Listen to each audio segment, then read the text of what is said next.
గత 2 రోజుల క్రితం రాజేష్ అనే వ్యక్తికి నాకు ఒక చిన్న అపార్థం వల్ల ఒక చిన్న వాగ్వాదం జరిగిన మాట వాస్తవం. కానీ దాన్ని కొంతమంది స్వార్థపరులు, అవకాశవాదులు బాధ్యతారాహిత్యంగా వ్యవహరిస్తూ ఎమ్మెల్యే షాజహాన్ బాషా గారి పేరుని తీసుకొచ్చి రాజకీయ రంగం పొందుతున్నారు. దీన్ని నేను చాలా తీవ్రంగా ఖండిస్తున్నాను. ఈ సంఘటనకి షాజహాన్ బాషా గారికి ఎలాంటి సంబంధం లేదు. మా మిత్రులు మా పాత్రికేయ సుధాకర్ మీద రాజేష్ అనే వ్యక్తికి ఇద్దరికి చిన్న వాగ్వాదం జరిగింది. అందులో ఎటువంటి ఇబ్బందులు ఎవరికి ఏమి లేవు.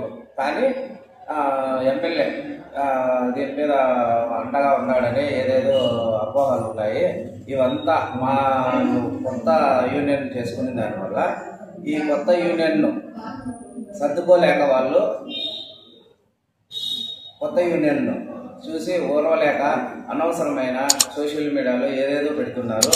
ఇది వాళ్ళు ఇలాంటి చర్యలు మానుకోవాలి, లేదంటే దీని మీద తీవ్రంగా వాళ్ళను హెచ్చరిస్తున్నాం.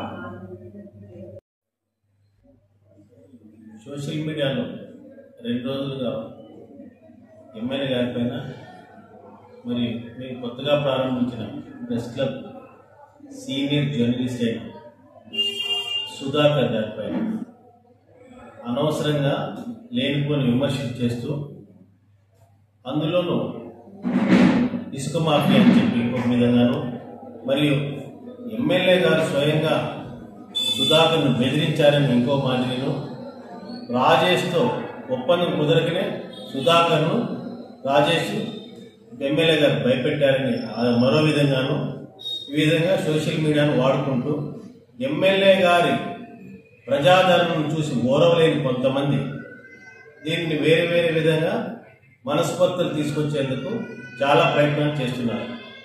అట్లాంటి తాటాకు చప్పులకు భయపడే ప్రసక్తే లేదు.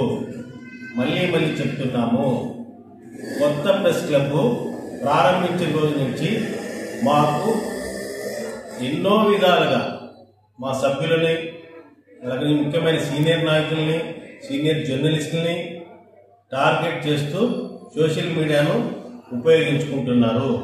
మరీ మరీ చెప్తున్నాము, ఖచ్చితంగా చెప్తున్నాము, ఎలాంటి పరిస్థితుల్లోనూ అడుగు వెనక్కి వేసే ప్రసక్తే లేదు. జర్నలిస్టుల సంక్షేమం 20 సంవత్సరాలుగా మదనపల్లి ప్రెస్ క్లబ్లో కుంటుపడింది. వాళ్ళకు రావాల్సిన జర్నలిస్ట్ సంక్షేమ పథకాలన్నీ తీసుకొచ్చేంత వరకు ఈ ప్రెస్ క్లబ్ని ఇలాగే నడుపుతాం. మా ఎమ్మెల్యే గారు మాకు బాగా సపోర్ట్ చేస్తున్నారు ప్రెస్ క్లబ్ డెవలప్ చేసేదానికి. దానికి మేమందరూ కలిసికట్టుగా పనిచేస్తున్నాం. దీన్ని డిస్టర్బ్ చేయాలని చాలామంది ప్రయత్నం చేస్తున్నారు. హెచ్చరిక చేస్తున్నాం, మళ్ళీ మళ్ళీ హెచ్చరిక చేస్తున్నాం.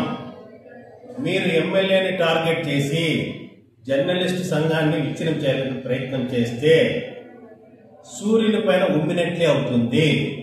దయచేసి దీన్ని మీరు మానుకుంటే మంచిది.